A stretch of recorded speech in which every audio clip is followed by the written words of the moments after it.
কালকে যখন আমি হস্টেলে অবস্থান করি, তো হঠাৎ একটা আওয়াজ আসে। তো আমি নিচে নেমে এসে দেখি আগুন।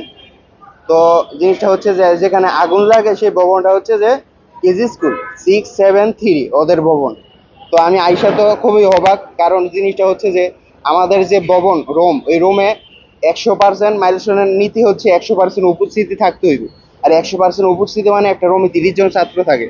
আর আমরা যে রুমে বিমানটা পড়ছে সেই রুমে 30 জন ছাত্র উপস্থিত ছিল।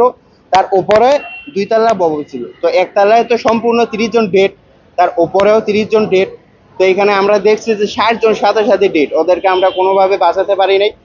আগুনে তারা আমাদের চোখের সামনে পুড়ে যাচ্ছে, আমার কাছে সে তথ্য আছে। তারপর যে পাশের রুম, ওই রুমে আগুনে দগ্ধ হয় প্রায় 60 জন।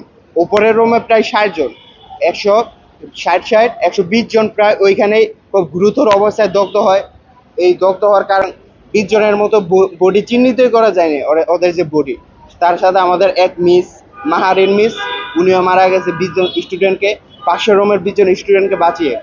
কিন্তু আমরা দেখতে পাচ্ছি যে মোট এই 2 রুমের মোট মারা গেছে প্রায় 60 জন, এটাই আমাদের তথ্য। কিন্তু আমরা যে মিডিয়াতে দেখতে পাচ্ছি 19 জন, এটা সম্পূর্ণ ভুল তথ্য। এই তথ্য আপনারা বিশ্বাস করবেন না। এই তথ্যের এই 60 জন যে মারা গেছে ডেড স্পট, এর তথ্য, এর বিচার আমরা সরকারের কাছে চাই। এটা সম্পূর্ণ মিথ্যা কথা। এর কারণ হচ্ছে আমি বলি যে ওরা কেন 7 জন বলতে চাচ্ছে। একটা জিনিস যখন ঘটে, তার প্রথম দিন বা দ্বিতীয় জিনিসটা পাবলিশ হয় সম্পূর্ণ দেশে বিদেশে পাবলিশ হবে।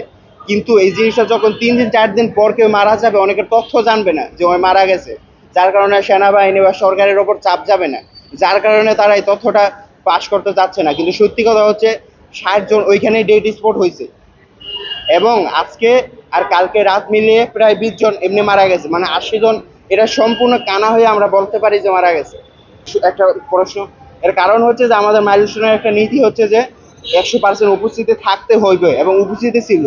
যে 2 রুমে ভয়াবহ অগ্নিকাণ্ড হয়েছে, যে 2 রুমে স্টুডেন্ট ছিল 60 জন, যাদের একজনে ফেরত আসেনি, আমাদের চোখের সামনে তারা পুরে ছাই হয়ে গেছে, একজনও বাঁচেনি। তো আপনি এখন বলেন যে কয়জন, 30 জন করে 60 জন, এটা কি মিথ্যা নাকি সত্য?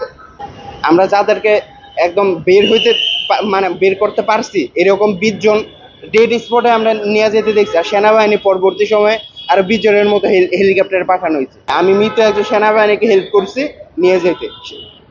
বিষয় হচ্ছে যে আমরা যখন এই সঠিক তথ্য তুলে ধরতে চাইছি সময় টিভিতে, তো তখন আমাদেরকে সেনাবাহিনী লাঠিচার্জ করছে, আমাদের শিক্ষকদের ওপর তারা হামলা চালাইছে। এই জিনিসটা আমরা বিচার চাই, তারা কেন এই জিনিসটা করবে। এর কারণ অবশ্যই হচ্ছে তারা দামাচাপা দিতে চায়, হয়তো কেন আমাদের শিক্ষকদের ওপর তারা হামলা করবে।